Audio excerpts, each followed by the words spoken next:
కుప్పంలో పర్యటన చేస్తా. కుప్పంలో పర్యటన చేస్తే కుప్పంలో ఉన్న ప్రజలు నా మీద తిరుగుబాటు చేస్తే నేనేమో పారిపోయి ఇంటికి వచ్చేస్తా. అసలు కుప్పంలోనే నీ మీద తిరుగుబాటు మొదలైందే, నువ్వే పారిపోయి చేశావే.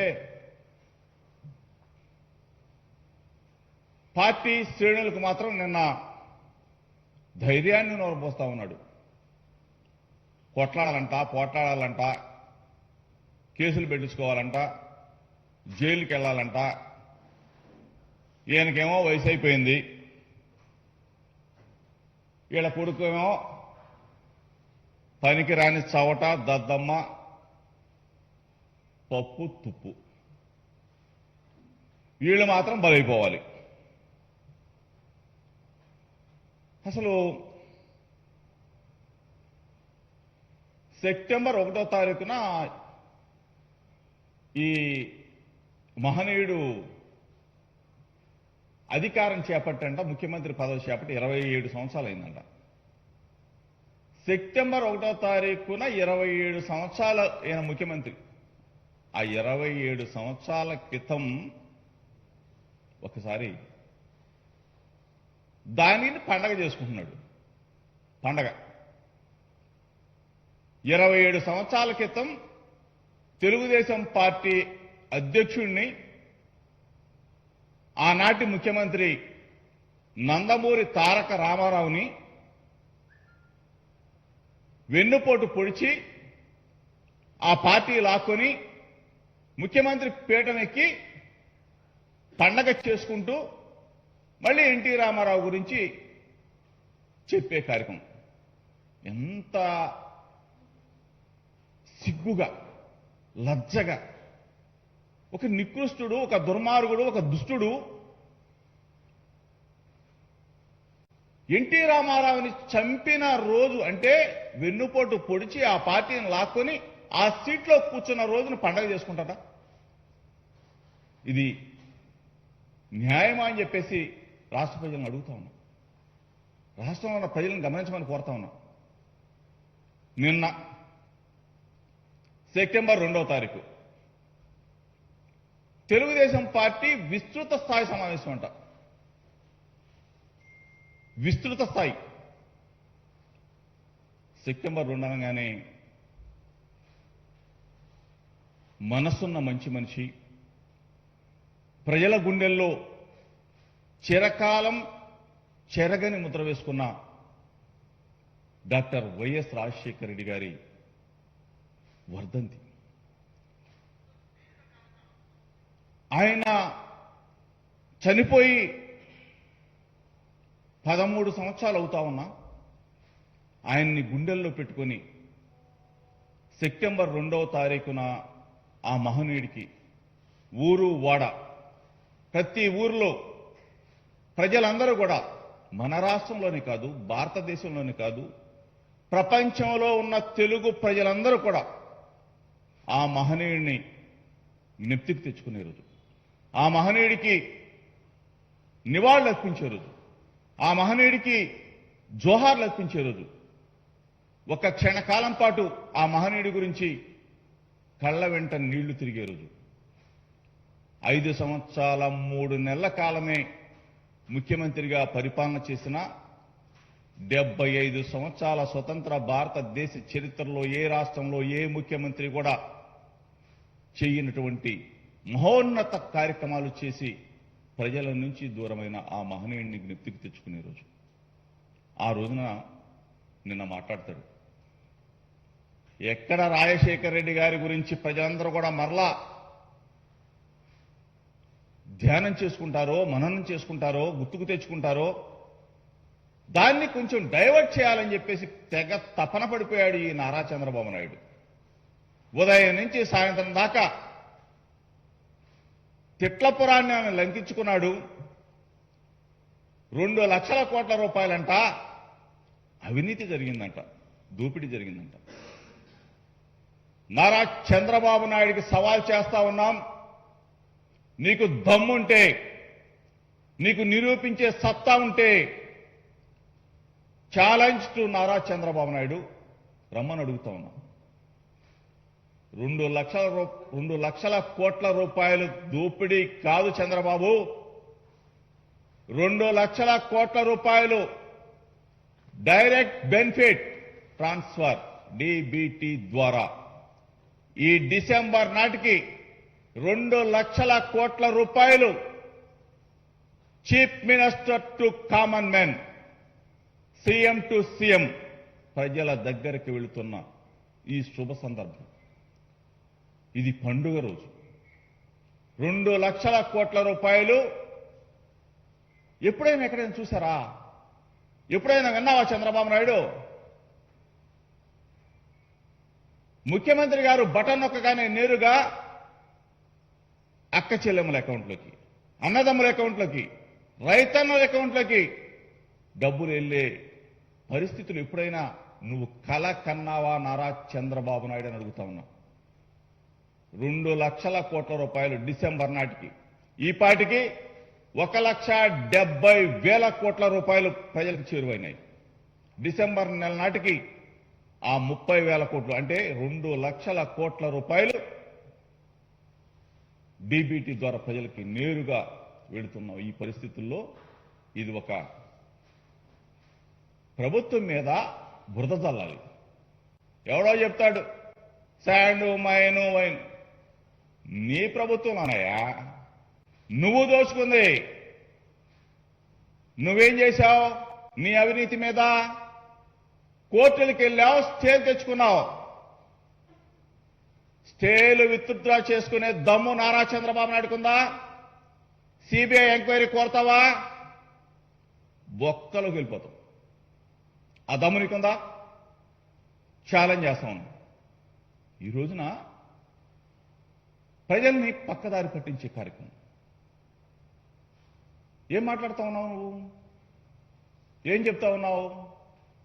సెప్టెంబర్ 1 ఆ సెప్టెంబర్ 1వ తారీఖుని అంతర్జాతీయ వెన్నుపోటు దినోత్సవంగా జరపాలి. వెన్నుపోటుదాడు చంద్రబాబు నాయుడు, వెన్నుపోటు దినోత్సవంగా జరపాలి. అంతర్జాతీయంగా కూడా ఈయనకి చాలా పెద్ద పేరు. ఇటువంటి వ్యక్తి మళ్ళా నిన్న మాట్లాడతాడు. రాజశేఖర్ రెడ్డి గారు మహనీయుడయ్యా, దేవుడయ్యా, ఆయన గురించి నువ్వు డైవర్ట్ చేయాలని చెప్పేసి నువ్వు పథకం ప్రకారం విస్తృత స్థాయి సమావేశం పెట్టావే. గుండెల్లో ఉన్నాడు, గూడు కట్టుకొని ఉన్నాడు. నువ్వు కాదు కదా, నీ బాబు కాదు కదా, నీ జేయం వచ్చిన రాజశేఖర్ రెడ్డి గారిని ప్రజల గుండెల్లో నుంచి మరల్చలేవు చంద్రబాబు నాయుడు. రాజశేఖర్ రెడ్డి గారయ్యా, ఆ మహనీయుడు పేరు చెప్తే ప్రజలు ఆరోగ్యశ్రీ, ఉచిత విద్య 108, 104 పేదలకు ఇళ్లు కట్టించాడు. ప్రతి గడపలో సంక్షేమాన్ని, అభివృద్ధిని నిలిపిన ఆ మహనీయుడు, ఆ దేవుడు. ఎప్పుడైనా కానీ నీ 14 సంవత్సరాల ముఖ్యమంత్రిగా చేశావు, ఒక్క పథకం చెప్పబోయా చంద్రబాబు నాయుడు అంటే చెప్పే పరిస్థితులు లేవే. నువ్వు కూడా రాజశేఖర రెడ్డి గారిని మరల్చాలని చూస్తావు. జగన్మోహన్ రెడ్డి గారి పరిపాలన 3 సంవత్సరాల పరిపాలనలో 30 పథకాలను చేరువ చేశాం, ప్రజల దగ్గరికి వెళ్ళినాయి. నువ్వు ఒక్క పథకం చెప్పగలవా? చెప్పలేవే. అవినీతి అని ఒక ముద్ర వేయాలనే ఆలోచన, ఒక పుస్తకాలు రాయటం, ఒక పేపర్లు పెట్టడం, దమ్ము లేదు, కలేజా లేదు. తెలుగుదేశం పార్టీ చచ్చిపోతే ఆ చచ్చిపోయిన తెలుగుదేశం పార్టీని పాడిగట్టి వల్లకాటికి తీసుకెళ్లే క్రమంలో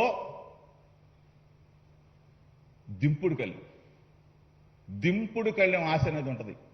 అక్కడ పెట్టి బాబు చంద్రబాబు లేగు, బాబులే బాబులే, తెలుగుదేశం పార్టీలే అని అడిసినట్టుంది. చచ్చిపోయారా?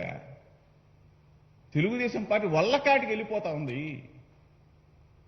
దాన్ని మోకులు పెట్టి, బుల్డోజర్లు పెట్టి, జేసీబీలు పెట్టి లేపాలి లేపాలి అని చెప్పేసి నీ పచ్చ పత్రికలు, నీ పచ్చ ఛానల్లో ఎంత తాపత్రయపడుతున్నారా? వాళ్ళు బుల్డోజర్లు పెట్టినా, మోకులు పెట్టినా, తాళ్లు కట్టి లాగినా అసలు నిన్ను ప్రజలు విశ్వాసంలోకి తీసుకుంటారా? విశ్వసిస్తారా?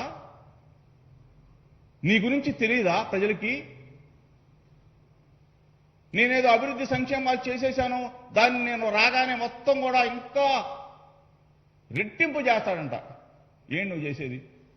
ఒక్క అభివృద్ధి సంక్షేమం చెప్పు, ఒక్క పథకం చెప్పు. నువ్వు 14 సంవత్సరాల కాలంలో నారా చంద్రబాబు నాయుడు నేను ఈ పథకం పెట్టాను, ప్రజలకు చేరువైందని చెప్పే సత్తా, దమ్ము ఉందని చెప్పి అడుగుతాను. లేదు కదా. ఈ పరిస్థితుల్లో తెలుగుదేశం పార్టీని లేపాలని, చంద్రబాబు నాయుడిని మోకులతో లేపాలని, జేసీబీతో లేపాలని ఈ పచ్చపత్రికలన్నీ ఎందుకు? మీకింత మీ ఆలోచనలు జగన్మోహన్ రెడ్డి గారి మీద ఎందుకు ఈ పుటలని అడుగుతా ఉన్నా? ఎందుకు ఈ తప్పుడు వార్తలను అడుగుతా ఉన్నా? ప్రతిరోజు ఏదో ఒకటి రాయిపోతే ఈ రామోజీరావుకి నిద్రపడదు, ఈ రాధాకృష్ణకి నిద్రపడదు, ఏదో ఒకటి దూరిపోతే ఈ టీవీ నాయుడికి నిద్ర పట్టదు. ఇంత దుర్మార్గులే మీరు. ఏం జరుగుతుందా ఇక్కడ? ప్రజా పరిపాలన జరుగుతూ ఉంది. ఎప్పుడు ఏనాడు చూడనటువంటి పరిపాలన ఆంధ్రప్రదేశ్ రాష్ట్రంలో ప్రజల దగ్గరికి వెళ్తా ఉంది, ప్రజల ముంగిటికి వెళ్తా ఉంది. ప్రజల ఆలోచనలకు అనుగుణంగా గాంధీజీ కలలు కన్న గ్రామ స్వరాజ్యాన్ని ఆంధ్రప్రదేశ్ రాష్ట్రంలో జగన్మోహన్ రెడ్డి గారి నాయకత్వంలో ఈ రోజున స్థాపించడం జరుగుతూ ఉంది. బిఆర్ అంబేద్కర్ గారి ఆలోచన విధానాలకు అనుగుణంగా, ఆయన రాజ్యాంగ స్ఫూర్తికి అనుగుణంగా ఈ రోజున పరిపాలన జరుగుతూ ఉంది. మహాత్మా జ్యోతిరావు పూలే గారి ఆలోచనలు, ఆయన ఆశయాలకు అనుగుణంగా బడుగు బలహీన వర్గాలు, బీసీలు, ఎస్సీలు, ఎస్టీలు, మైనార్టీలకి అధికారాన్ని ఈ రోజున ఆ పదవులని పై నుంచి కింద దాకా ఆయన ఆలోచనలు ఈ రోజున వాళ్ళు మహాత్మా గాంధీ గారు అవ్వచ్చు, మహాత్మా జ్యోతిరావు పూలే గారు అవ్వచ్చు, బిఆర్ అంబేద్కర్ గారి రాజ్యాంగ స్ఫూర్తి అవ్వచ్చు, ఇక్కడ అమలు జరుగుతూ ఉన్నాయి. భారతదేశంలో ఇన్ని రాష్ట్రాలున్నా ఆంధ్రప్రదేశ్ రాష్ట్రంలో తూచా తప్పకుండా వాళ్ళ ఆలోచనలు, వాళ్ళ ఆశయాలకు అనుగుణంగా పరిపాలన నడుస్తూ ఉంది.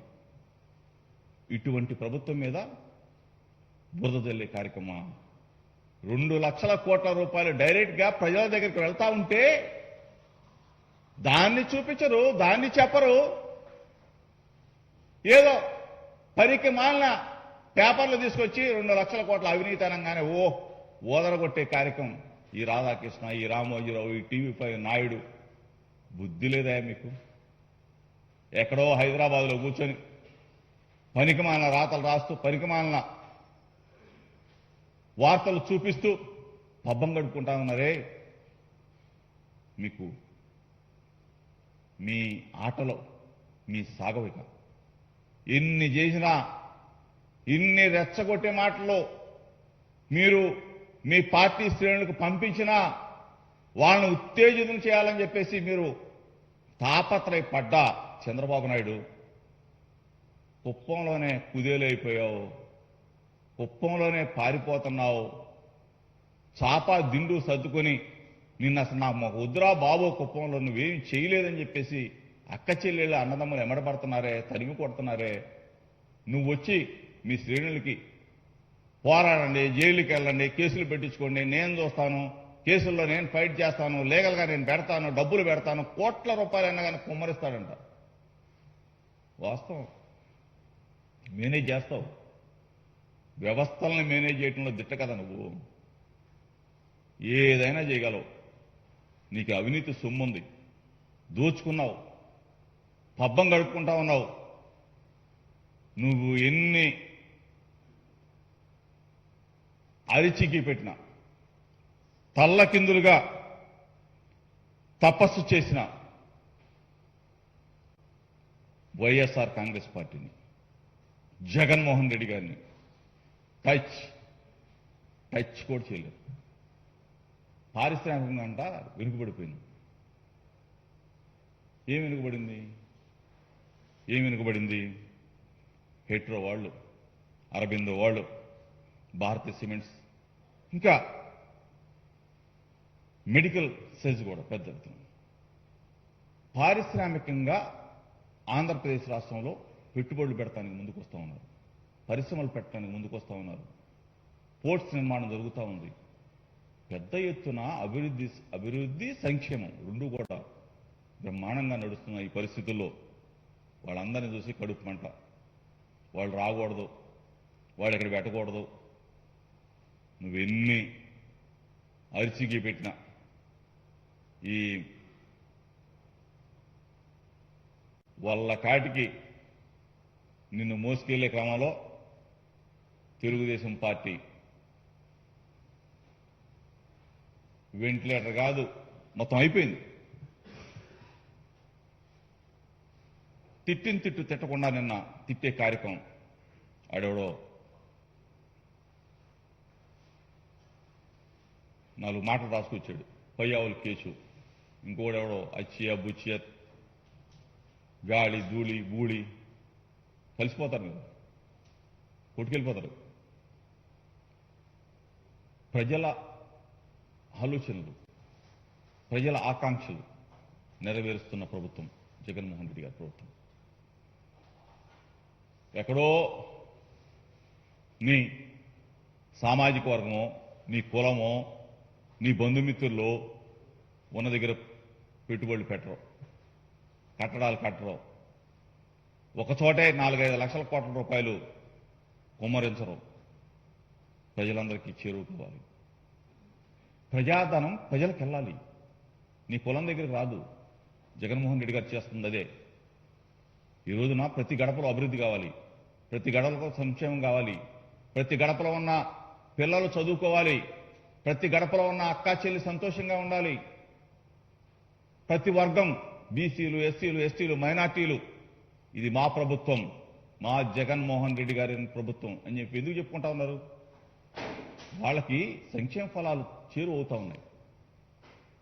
అన్ని వర్గాలకి అభివృద్ధి అంటే ఎట్లా ఉంటుంది, సంక్షేమం ఎట్లా ఉంటుంది, పదవులంటే ఎట్లా ఉంటాయి, వార్డు నంబర్ దగ్గర నుంచి రాజ్యసభ స్థానాల వరకు మంత్రులు ఇవన్నీ ఎట్లా ఉంటాయని చెప్పేసి రుచి చూపించిన ప్రభుత్వం, బాధ్యత గల ప్రభుత్వం, అన్ని వర్గాలతో మిళితమైన ప్రభుత్వం, అన్ని కులాలతో మిళితమైన ప్రభుత్వం. మంత్రివర్గ కూర్పు ఏదైనా సరే ఇంత పెద్ద ఎత్తున జరుగుతూ ఉంటే కుట్రలు చేయాలి, కుతంత్రాలు మన్నాలి, దుష్ట చతుష్టయం లాగా మేము నిలబడతామంటే కూల్చేస్తారు ప్రజలు, కూల్చేస్తారు. దుస్తుల్ని ఏం చేస్తారు? తరిమి కొడతారు. అందుకని మిమ్మల్ని కూడా తరిమి కొడతా ఉన్నారు. ఇది చంద్రబాబుకి ఇందాక చెప్పాను, ఇప్పుడు చెప్తా ఉన్నాను. 2 లక్షల కోట్లని రాసుకొచ్చావు కదా, రా ఛాలెంజ్ చేస్తా ఉన్నాను. ఎక్కడ నువ్వు నిరూపించగలవు? కాగితాల మీద రాసుకురావటం బాబు మేము చూపిస్తాం రా. ఈ పాటికి 1,70,000 కోట్ల రూపాయలు ఎక్కడికి వెళ్ళిందో, అమ్మఒడి ద్వారా ఎంత వెళ్ళిందో, చేయూత ద్వారా ఎంత వెళ్ళిందో, ఆసరా ద్వారా ఎంత వెళ్ళిందో, రైతు భరోసా ద్వారా ఎంత వెళ్ళిందో, పెన్షన్ కానుక ద్వారా ఎంత వెళ్ళిందో, జగనన్న విద్యా దీవెన, వసతి దీవెన, ఇటువంటి 30 పథకాల ద్వారా ప్రజలకి ఎలా చేరువైందో, ఎవరికి చేరువైందో, ఏ గడపకెళ్ళిందో, ఏ అక్కకెళ్ళిందో, ఏ చెల్లికెళ్ళిందో, ఏ రైతన్నకెళ్ళిందో పేరుతో సహా నీకు ఇస్తాం.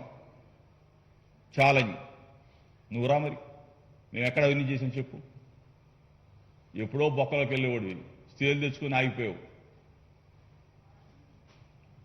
చంద్రబాబు నాయుడిని, రాజశేఖర రెడ్డి గారి ఆ మహనీయుడి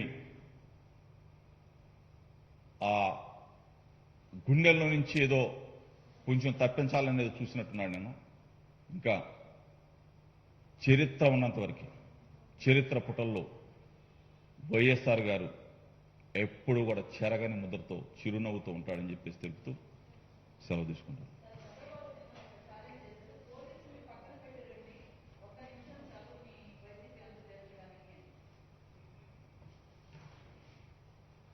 అసలు మాకు పోలీసులతో మాకు పనేంటి? 175 నియోజకవర్గాల్లో ప్రతి గ్రామంలో గడప గడపకి వెళ్తా ఉన్నాం, ప్రతి చోటకి వెళ్తున్నాం. అక్క దగ్గరికి, అమ్మ దగ్గరికి, అందరి దగ్గరికి ఆ గడపకి వెళ్ళి మేము పలకరిస్తా ఉన్నాం. మమ్మల్ని ఎవరేమట్లేదే, మాకు పోలీసులు లేరే. మేము దగ్గరికి, ప్రజల దగ్గరికి మేము వెళ్తున్నాం. అధికారంలో ఉన్నా సరే, మంత్రి అయినా ఎమ్మెల్యే అయినా సరే ప్రజల గడపకి వెళ్తా ఉన్నాడు. ఎప్పుడైనా చూసారా చంద్రబాబు నాయుడు? చంద్రబాబు నాయుడు అధికారంలో ఉంటే దోచుకోవటం దాచుకోవటం ఒకటే తెలుసు. జగన్మోహన్ రెడ్డి గారు అధికారంలో ఉన్నాడు కాబట్టి ప్రతి ఒక్క ఎమ్మెల్యే, ప్రతి ఒక్క మంత్రి ప్రజల గడప దగ్గరికి వెళ్ళాలి. సంక్షేమ అభివృద్ధి కార్యక్రమాలు ప్రతి గడపకి చేరినాయా లేదా, లేకపోతే ఎందుకు చేరలేదు, వెంటనే అక్కడ ఆ సమస్యకి పరిష్కారం చూపించే విధంగా ఈ గడప గడప కార్యక్రమం ప్రతి పల్లె కూడా అభివృద్ధి చెందాలన్నదే. చంద్రబాబు నాయుడు లాగా ఆయన ప్రభుత్వంలో ఉన్నప్పుడు పోలీసుల్ని, అధికారుల్ని అడ్డం పెట్టుకుని ఏ విధంగా పరిపాలన చేశాడో అందరికీ తెలిసిన నగన సత్యమే. పోలీసులతో ఏ విధంగా క్రూరంగా, రాక్షసత్వంగా మా వైఎస్ఆర్ పార్టీ శ్రేణుల మీద దాడి చేయించాడో అందరూ చూశారు. కాబట్టే ఈరోజు 21 స్థానాలకి చంద్రబాబు నాయుడు పరిమితమయ్యాడు. రేపు రాబోయే రోజుల్లో 175 నియోజకవర్గాల్లో తప్పనిసరిగా 175 స్థానాలు గెలవబోతా ఉన్నాం. చంద్రబాబు నాయుడికి నూకలు చెల్లిపోయినాయి ఆంధ్రప్రదేశ్ రాష్ట్రంలో.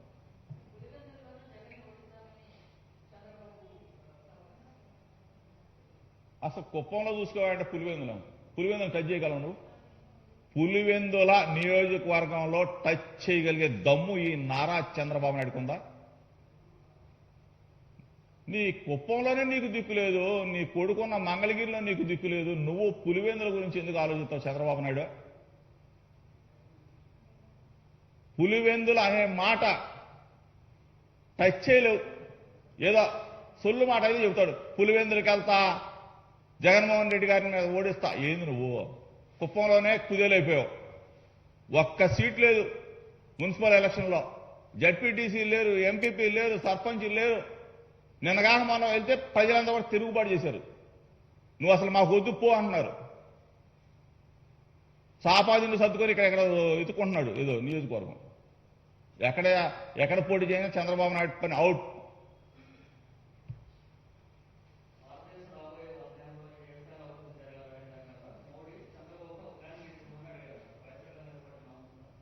అవును, ఈ రాధాకృష్ణను రామోజీరావు వెళ్ళి మోడీ చెబుతుంటే మోడీ సంకలోనో లేకపోతే చంద్రబాబు నాయుడు సంకలోనో ఉన్నారు వీళ్ళిద్దరు.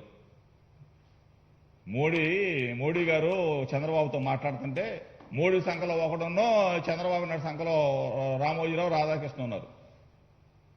ఈయనగాన 100 ఏళ్ల చరిత్రలో రాయాలి. దిక్కుమాలనాడు ఇక్కడే బాగు చేయలేకపోయాడు. 5 సంవత్సరాలు చేతిలో పెడితే మొత్తం అమ్ముడిపోయాడు. ఏందేం చేసేది? 100 ఏళ్ల భారత్ అంటే ఈయన నిర్మాణం చేస్తాంటే ఈయన రాసి చేయి మోడీ గారి అమలు చేయాలంట. ఇంకెవడు లేడు మేధావి. భారతదేశంలో ఎవరు మేధావి లేడు. మోడీ గారు ఈయన ఒక్కడిని అడిగాడు ఈ మేధావిని. ఈ మేధావిని అడిగిన దాన్ని రామోజీరావును ఈ రాధాకృష్ణ ఆయన ఒక సంఖలో ఉండి అన్నాడు, ఈడొక సంఖలో ఉండి అన్నాడు. ఇది కర్మ.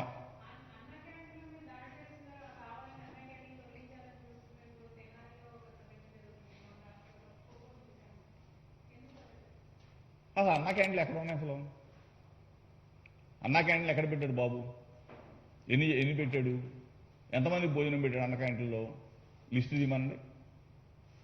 దీన్ని ఒక బూచిగా చూపించి ప్రభుత్వం మీద బురదల్లే కార్యక్రమం.